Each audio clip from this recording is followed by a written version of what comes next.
નમસ્કાર વિદ્યાર્થી મિત્રો, છેલ્લા લેક્ચરમાં આપણે રાસાયણિક સમીકરણોને સમતોલિત કરતા શીખ્યા હતા અને તમને થોડા સમીકરણો છે જાતે સમતોલિત કરવા માટે હોમવર્કમાં આપ્યા હતા. ત્યારબાદ છે આપણે રાસાયણિક પ્રક્રિયાઓના કેટલાક પ્રકારો છે તેના વિશે અભ્યાસ કરવાનો છે. તો આજે આપણે તે રાસાયણિક પ્રક્રિયાઓનો પ્રકાર વિશે અભ્યાસ કરીશું. તો જોઈએ કેટલા પ્રકારો છે કે રાસાયણિક પ્રક્રિયાઓના પ્રકારો.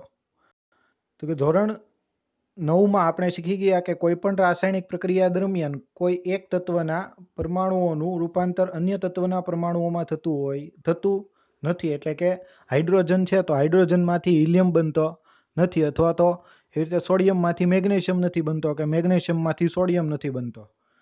એવી રીતે એક તત્વમાં પરમાણુ છે તેમાંથી બીજા તત્વમાં તેનું રૂપાંતરણ થતું નથી.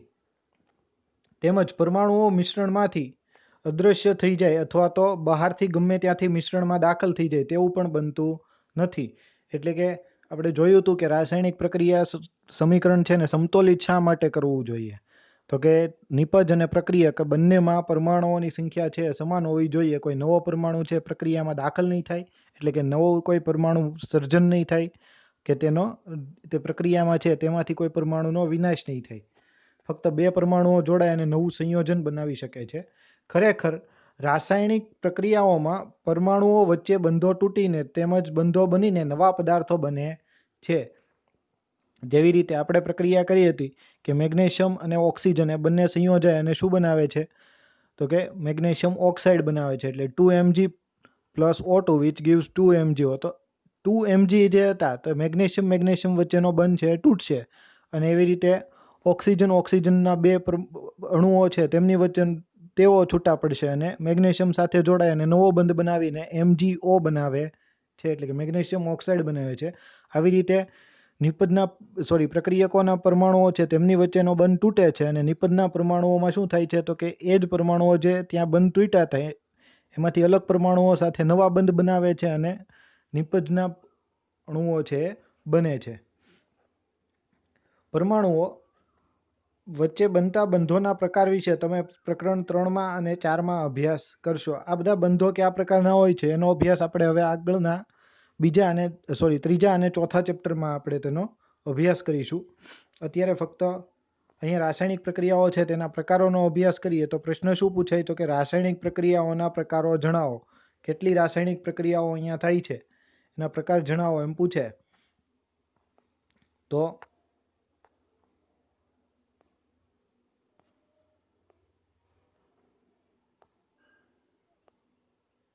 તો પહેલી તેનો જવાબ આવો આવશે કે રાસાયણિક પ્રક્રિયાઓના પ્રકારો નીચે મુજબ છે. તો એમાંથી કેટલીક રાસાયણિક પ્રક્રિયાઓ આપણે આ ચેપ્ટરમાં જોઈએ તો એમાંની પહેલી છે સંયોગીકરણ પ્રક્રિયા. સંયોગીકરણ એટલે એના નામમાં જ છે કે બે અલગ અલગ પ્રક્રિયકો છે એકબીજા સાથે પ્રક્રિયા કરી અને એક નિપજ બનાવે. તો ટૂંકમાં ભેગું થવું એટલે સંયોગીકરણ, સંયોજન બનવું. તો એને એવી પ્રક્રિયાને સંયોગીકરણ કહેવાય છે. પછી વિઘટન, એમાં પણ નામમાં જ બધું આવી ગયું. વિઘટન એટલે છૂટું પડવું, એટલે કે એક જ પ્રક્રિયક હોય તેમાંથી બે અથવા બેથી વધુ નિપજો મળે તો તેને વિઘટન પ્રક્રિયા કહેવાય. વિસ્થાપન પ્રક્રિયા એટલે કોઈ એક વધુ શક્તિશાળી પરમાણુ છે એ ઓછા શક્તિશાળી પરમાણુનું વિસ્થાપન કરી દે અને એનું સ્થાન લઈ લે, એટલે કે તેને વિસ્થાપિત કરે, એટલે તે પ્રક્રિયાનું નામ છે વિસ્થાપન. ત્યારબાદ દ્વિવિસ્થાપન એટલે કે બે પરમાણુઓ છે સામસામે પોતાના આયનો છે, ધન આયન અને ઋણ આયન, એક કોઈ પણ સંયોજન હોય એમાં બે આયનો હોય, ધન અને ઋણ આયન. તો તે સંયોજનમાં જે ધન અને ઋણ આયન છે એ એવી રીતે બીજું એક સંયોજન છે જેની સાથે આપણે પ્રક્રિયા કરીશું. તો એમાં પણ ધન અને ઋણ આયન હોય તો ધન અને ઋણ આયન બંનેના સ્થાન બદલાઈ જાય. એટલે કે જે પેલું સંયોજન છે બે પ્રક્રિયકો છે, એક સંયોજન 1 અને સંયોજન 2, એમાંથી એક સંયોજન છે પેલું, તેમાંનો ધન આયન છે બીજા સંયોજનના ઋણ આયન સાથે અને બીજા સંયોજનનો ધન આયન છે પહેલાના ઋણ આયન સાથે જોડાય. એટલે કે બંને સાઈડ વિસ્થાપન થયું, એકમાંથી બીજામાં અને બીજામાંથી પહેલામાં. તો આવી પ્રક્રિયાને દ્વિવિસ્થાપન કહે છે. પછી ઓક્સિજન, એટલે કે કોઈ પણ પ્રક્રિયા દરમિયાન જે પ્રક્રિયક છે તેમાં ઓક્સિજન ઉમેરાય, એક પદાર્થની અંદર ઓક્સિજન છે એ ઉમેરાય તો ઓક્સિડેશન પ્રક્રિયા, અથવા તો કોઈ પદાર્થમાંથી હાઇડ્રોજન ગુમાવે તો રિડક્શન પ્રક્રિયા, તો પણ ઓક્સિડેશન પ્રક્રિયા જ કહેવાય છે. એવી રીતે રિડક્શન પ્રક્રિયા એટલે પહેલાથી ઉલટી, એટલે કે જો પ્રક્રિયાની અંદર હાઇડ્રોજન ઉમેરાય તો રિડક્શન પ્રક્રિયા, અને ઓક્સિજન દૂર થાય તો પણ રિડક્શન પ્રક્રિયા. એટલે ઓક્સિજન ઉમેરાય તો ઓક્સિડેશન, હાઇડ્રોજન ઉમેરાય તો રિડક્શન. એનાથી ઉલટું કરીએ તો ઓક્સિજન દૂર થાય તો રિડક્શન અને હાઇડ્રોજન દૂર થાય તો ઓક્સિડેશન. આવી રીતે આ બધી પ્રક્રિયાઓ છે તેનો અભ્યાસ છે આપણે હવે કરીએ આગળ. તો આ પ્રક્રિયાઓના નામ છે તમને પૂછી શકે છે, એટલે આવી રીતે પ્રશ્ન પૂછી અને લખી લેજો. ત્યારબાદ છે પહેલી પ્રક્રિયા આપણે જોઈએ સંયોગીકરણ. એટલે મેં કીધું તેના નામમાં જ બધું છે. સંયોજન એટલે કે બે પદાર્થો એકબીજા સાથે મિશ્ર થઈ અને એક સંયોજન બનાવે તો તેને સંયોગીકરણ પ્રક્રિયા કહે છે. તેમાંની પહેલી પ્રવૃત્તિ છે જુઓ કે સંયોગીકરણમાં કે બીકરમાં કેલ્શિયમ ઓક્સાઇડ અથવા તો કળી ચૂનો. કળી ચૂનો છે એનું રાસાયણિક નામ શું છે? કેલ્શિયમ ઓક્સાઇડ એટલે કે CaO. કેલ્શિયમ ઓક્સાઇડ જો અહીંયા લખેલું છે CaO. રેડી? તો એક બીકરની અંદર શું લેવાનું છે? Calcium oxide. અને તેમાં ધીરે ધીરે હવે છે એ પાણી ઉમેરવાનું છે. પાણી ઉમેરીશું તો આકૃતિમાં દર્શાવ્યા પ્રમાણે બીકરને સ્પર્શ કરો. અહીંયા જે આપણને ટેક્સ્ટબુકની આકૃતિ આપી છે એમાં જુઓ પહેલાં છે શું લીધેલું છે? એ નીચે જુઓ કેલ્શિયમ ઓક્સાઇડ કળી ચૂનો લીધેલો જ છે, એની અંદર પાણી ઉમેરેલું છે. હવે બહારથી આવી રીતે બીકરને આપણે અડીશું તો સ્પર્શ કરીશું તો શું થશે? તો કે કાં તો ઉષ્મા છૂટી પડી છે અથવા તો ઉષ્મા શોષાય છે. તો શું થાય? તો બીકર ગરમ લાગશે અથવા તો ઠંડુ લાગશે. તો જોઈએ શું થાય છે. તો પછીનો પ્રશ્ન છે શું તમે તાપમાનમાં કોઈ ફેરફાર અનુભવો છો? આ પ્રવૃત્તિ આપણે એક વિડીયોમાં જોઈએ. જો આ વિડીયોમાં ધ્યાન રાખજો. જો આ CaO લીધેલું છે અને હવે તેની અંદર પાણી ઉમેરે છે. પાણી ઉમેરતાની સાથે તમે જુઓ તો અહીંયા જુઓ તાપમાનમાં સતત ફેરફાર થાય છે, વધારો થાય છે. જેમ પાણી સાથે વધુ CaO એકબીજામાં મેળવશે તો તાપમાન જુઓ સતત વધતું જાય છે. હજુ વધુ પાણી નાખશે એટલે વધુ પ્રક્રિયા થશે અને તાપમાન હજુ વધશે.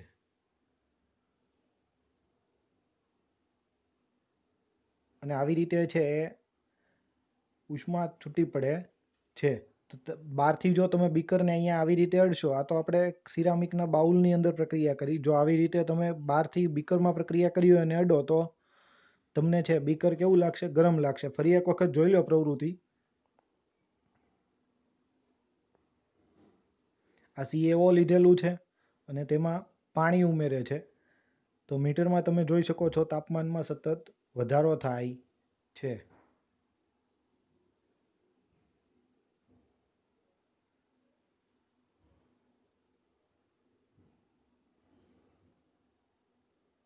વધુ પાણી ઉમેરશે તેમ વધુ વધારો થશે. અને નીચે જો પ્રક્રિયા તમને અહીંયા આપેલી જ છે.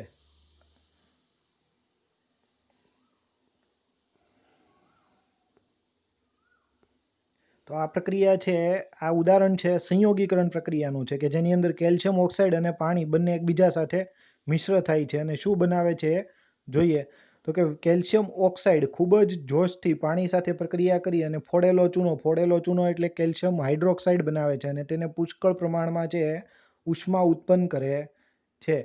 આ બીજું યાદ રાખજો કે ફોડેલો ચૂનો એટલે કેલ્શિયમ હાઇડ્રોક્સાઇડ અને કળી ચૂનો એટલે કેલ્શિયમ ઓક્સાઇડ. આ બંને છે રાસાયણિક સૂત્રો છે, બંને પદાર્થોના તમારે યાદ રાખવાના છે. અહીંયા કઈ પ્રક્રિયા થાય છે તો કે કળી ચૂનો એટલે કે કેલ્શિયમ ઓક્સાઇડની પાણી સાથે પ્રક્રિયા કરતાં આપણે પાણી ઉમેરીએ તો કેલ્શિયમ હાઇડ્રોક્સાઇડ એટલે કે ફોડેલો ચૂનો મળે છે અને સાથે સાથે ઉષ્મા ઉત્પન્ન થાય છે. ખાસ યાદ રાખજો. તો આ પ્રક્રિયામાં કેલ્શિયમ ઓક્સાઇડ અને પાણી સંયોજાઈને એક જ નિપજ જેને આપણે કેલ્શિયમ હાઇડ્રોક્સાઇડ કહીએ છીએ તે બનાવે છે. જો અહીંયા બે અલગ અલગ પ્રક્રિયકો લીધેલા છે. બે પ્રક્રિયકો મિશ્ર થઈ અને નિપજમાં ફક્ત એક જ નિપજ મળે છે કેલ્શિયમ હાઇડ્રોક્સાઇડ. તો આવી પ્રક્રિયાને શું કહેવાય તો કે આવી પ્રક્રિયાને સંયોગીકરણ પ્રક્રિયા કહે છે કે જેની અંદર બે પ્રક્રિયકો એકબીજા સાથે મિશ્ર થઈ અને એક જ નિપજ આપે તો તેને સંયોગીકરણ પ્રક્રિયા કહે છે. એવી પ્રક્રિયા કે જેમાં બે કે તેથી વધુ પ્રક્રિયકોમાંથી એક જ નિપજનું નિર્માણ થતું હોય તો તેને સંયોગીકરણ પ્રક્રિયા કહે છે. આ યાદ રાખી લેજો. આ વ્યાખ્યા થઈ ગઈ. એટલે પ્રશ્ન શું પૂછાઈ શકે આ ટોપિકમાંથી તો કે સંયોગીકરણ પ્રક્રિયા એટલે શું તેનું એક ઉદાહરણ આપો. આવી રીતે પણ પૂછાઈ શકે અને બીજો આવી રીતે પૂછાઈ શકે. એકનો એક જ પ્રશ્ન છે કે સંયોગીકરણ પ્રક્રિયા ઉદાહરણ આપી સમજાવો. તો તેના જવાબમાં તમારે શું લખવું પડશે કે એવી પ્રક્રિયા કે જેમાં બે કે તેથી વધુ પ્રક્રિયકોમાંથી એક જ નિપજનું નિર્માણ થાય તો તેને સંયોગીકરણ પ્રક્રિયા કહે છે. પછી આ ઉદાહરણ આપી દેવાનું અને આ છે તેની સમજૂતી આપેલી છે. આટલું લખો એટલે તમને 2 માર્ક છે આરામથી મળી જાય છે. હવે આગળ જોઈએ કે ઉષ્મા ઉત્પન્ન થાય છે તો આવી પ્રક્રિયાને બીજું કંઈ કહેવાય અને કેટલીક રાસાયણિક પ્રક્રિયાઓ છે બીજી પણ જોઈએ. તો પ્રક્રિયા 1.13માં ઉદ્ભવેલા ફોડેલો ચૂનો એટલે કે CaOH તે દ્રાવણનો ઉપયોગ દિવાલોને ધોળવા માટે થાય છે. જો આમાંથી પ્રશ્ન શું પૂછાઈ શકે તો કે દિવાલને ધોળવા માટે જરૂરી પદાર્થનું નામ અને રાસાયણિક સૂત્ર લખો. 1 માર્કનો પ્રશ્ન પૂછાઈ શકે. તો કોનો ઉપયોગ થાય છે દિવાલને ધોળવા માટે તો કે ફોડેલો ચૂનો. ફોડેલો ચૂનો એટલે CaOH તેનો ઉપયોગ ક્યાં થાય છે દિવાલને ધોળવા માટે. કેલ્શિયમ હાઇડ્રોક્સાઇડ હવામાંના કાર્બન ડાયોક્સાઇડ સાથે ધીમી પ્રક્રિયા દ્વારા દિવાલો પર કેલ્શિયમ કાર્બોનેટનું પાતળું સ્તર બનાવે છે. એટલે ફોડેલો ચૂનો છે તો ફોડેલો ચૂનો એટલે CaOH કે જેને આપણે દિવાલો પર લગાવીએ છીએ. તો દિવાલ પર જ્યારે લગાવીએ ત્યારે તે હવામાં જે રહેલો કાર્બન ડાયોક્સાઇડ છે તેની સાથે સતત પ્રક્રિયા કરી અને શું બનાવી દે છે કેલ્શિયમ કાર્બોનેટનું સ્તર બનાવી દે છે. જેથી આપણને જે આપણે દિવાલને અડીએ ત્યારે આપણા હાથમાં જે સફેદ કલરનો પાવડર આવે છે એ શું છે કેલ્શિયમ કાર્બોનેટ છે. તો દિવાલ ધોળ્યા બાદ 2-3 દિવસ પછી કેલ્શિયમ કાર્બોનેટનું નિર્માણ થાય છે. કેમ કે હવામાં એટલો બધો કાર્બન ડાયોક્સાઇડ હાજર ન હોય અને પ્રક્રિયા ધીમી થાય છે તો શું થશે 2-3 દિવસ પછી ઘણો બધો કાર્બન ડાયોક્સાઇડ છે એ ફોડેલા ચૂના સાથે એટલે કે CaOH સાથે પ્રક્રિયા કરી અને કેલ્શિયમ કાર્બોનેટનું સ્તર બનાવી દે છે. જેથી દિવાલો પર ચમક આવી જાય છે. અહીં નોંધવા જેવી રસપ્રદ બાબત એ છે કે આરસ પહાણનું રાસાયણિક સૂત્ર પણ CaCO3 છે. આરસ પહાણ એટલે જે આરસનો આપણે ઉપયોગ કરીએ છીએ તેનું અણુસૂત્ર પણ શું છે CaCO3, પણ તે થોડું પરિપક્વ સ્વરૂપ છે ફોડેલા ચૂના કરતાં. તો પ્રક્રિયા કઈ થાય છે તો કે ફોડેલો ચૂનો એટલે CaOH અથવા તો કેલ્શિયમ હાઇડ્રોક્સાઇડ તેની હવામાંના કાર્બન ડાયોક્સાઇડ એટલે કે જો અહીંયા G લખેલું છે એટલે કે વાયુ સ્વરૂપે છે તેની સાથે પ્રક્રિયા થઈ અને શું બનાવશે CaCO3 એટલે કે કેલ્શિયમ કાર્બોનેટ બનાવશે અને H2O એટલે કે પાણી છે છૂટું પડશે. તમે દિવાલને 2-3 દિવસ સુધી જોયા કરો તો એ ફોડેલો ચૂનો સતત કાર્બન ડાયોક્સાઇડ સાથે પ્રક્રિયા કરી અને દિવાલ છે 2-3 દિવસ સુધી ભીની રહે છે. એટલે કે સતત એમાંથી પાણી છે એ છૂટું પડે છે. આ પ્રક્રિયા છે યાદ રાખજો. તો આમાંથી પ્રશ્નો પૂછાઈ શકે એવા જો નીચે લખેલા છે કે દિવાલને ધોળવા માટે જરૂરી પદાર્થનું નામ અને રાસાયણિક સૂત્ર લખો. ત્યારબાદ બીજો પ્રશ્ન દિવાલને ધોળ્યા બાદ તેમાંથી પાણી છૂટું પડે છે શા માટે તો કે જે ફોડેલો ચૂનો છે એ કાર્બન ડાયોક્સાઇડ સાથે પ્રક્રિયા કરી ધીમી પ્રક્રિયા કરી અને 2-3 દિવસ સુધી પ્રક્રિયા થાય છે અને કેલ્શિયમ કાર્બોનેટ અને પાણી છૂટું પડે છે. એટલે દિવાલ ધોળ્યા બાદ તેમાંથી પાણી છૂટું પડે છે. ત્યારબાદ પછીનો પ્રશ્ન શું પૂછાઈ શકે તો કે દિવાલને ધોળવા માટેની રાસાયણિક પ્રક્રિયા લખો. તો આખી પ્રક્રિયા છે એ તમારે લખવી પડે. શક્ય હોય તો આ જે નામ છે પદાર્થોના એ પણ યાદ રાખવા જેથી કરીને તમારો જવાબ છે એ થોડો વધુ સારો લાગી શકે એટલે માર્ક કાપવાનો કોઈ પ્રશ્ન રહે નહીં. ચલો ત્યારબાદ આપણે આગળ જોઈએ કે રાસાયણિક સંયોગીકરણ પ્રક્રિયાના અન્ય ઉદાહરણો. તો કે એવા અન્ય ઉદાહરણો છે જો અહીંયા આપેલા જ છે કે ચાલો હવે આપણે સંયોગીકરણ પ્રક્રિયાના કેટલાક વધુ ઉદાહરણોની ચર્ચા કરીએ. જેમ કે કોલસાનું સળગવું. કોલસો એટલે શું છે તો કે કાર્બન જ છે. તો કે કાર્બનનું સળગવું એટલે ઓક્સિજનની હાજરી. તો એની સાથે પ્રક્રિયા કરી અને શું બનાવે છે કાર્બન ડાયોક્સાઇડ બનાવે છે. એવી રીતે હાઇડ્રોજન વાયુ છે તેની ઓક્સિજન સાથે પ્રક્રિયાથી શું બને છે પાણી. એ તો આપણને ખ્યાલ જ છે એટલે 2H2 + O2 which gives 2H2O. આ બંને છે સંયોગીકરણ પ્રક્રિયાના ઉદાહરણ છે. એટલે તમને પૂછી શકે કે સંયોગીકરણ પ્રક્રિયાના ઉદાહરણ જણાવો તો તમે કોઈ પણ લખી શકો પહેલેથી શરૂ કરીને અહીંયા સુધી. બધાની અંદર તમે જુઓ તો નિપજ પ્રક્રિયકો છે એમાં 2 અથવા 2 થી વધુ પ્રક્રિયકો છે અને નિપજ તરીકે ફક્ત એક જ પદાર્થ મળે છે. એટલે આ બધા છે એ રાસાયણિક સંયોગીકરણ પ્રક્રિયાના પ્રકાર છે. સરળ ભાષામાં આપણે કહી શકીએ છીએ કે જ્યારે 2 કે તેથી વધુ પદાર્થો તત્વો કે સંયોજનો સંયોજાઈને એક જ નિપજનું નિર્માણ કરે ત્યારે પ્રક્રિયકોને સંયોગીકરણ પ્રક્રિયાઓ કહે છે. જો અહીંયા ખાસ કરીને કીધું 2 કે તેથી વધુ પદાર્થો એટલે આપણે આગળ જે CaOH ટ્વાઇસ અને CO2 લીધા હતા તો કે એ સંયોજન કહેવાય. અને અહીંયા તત્વો એટલે તો કે અહીંયા જો ખાલી કાર્બન છે અને ઓક્સિજન છે તો એ તત્વ કહેવાય. તો તત્વો હોય કે સંયોજનો તે 2 થી વધુ હોવા જોઈએ અને બે કે તેથી વધુ પદાર્થો એકબીજા સાથે મિશ્ર થઈ અને એક જ નિપજ આપે તો તેવી પ્રક્રિયાને શું કહેવાય? તો કે સંયોગીકરણ પ્રક્રિયા કહે છે. આ ખાસ યાદ રાખજો. તો આ અન્ય ઉદાહરણો થઈ ગયા સંયોગીકરણ પ્રક્રિયાના. ત્યારબાદ આપણે જોઈએ આગળ તો પ્રવૃત્તિ 1.4માં પણ આપણે અવલોકન કર્યું છે કે વધુ માત્રામાં ઉષ્મા ઉત્પન્ન થઈ છે તે પ્રક્રિયા મિશ્રણને ગરમ કરે છે. એટલે કે આપણે જે બીકરને બહારથી અડીએ એટલે બીકર કેવું લાગે છે? ગરમ. એવી પ્રક્રિયાઓ કે જેમાં નિપજોના નિર્માણની સાથે ઉષ્મા મુક્ત થતી હોય તો તેને ઉષ્માક્ષેપક પ્રક્રિયા કહે છે.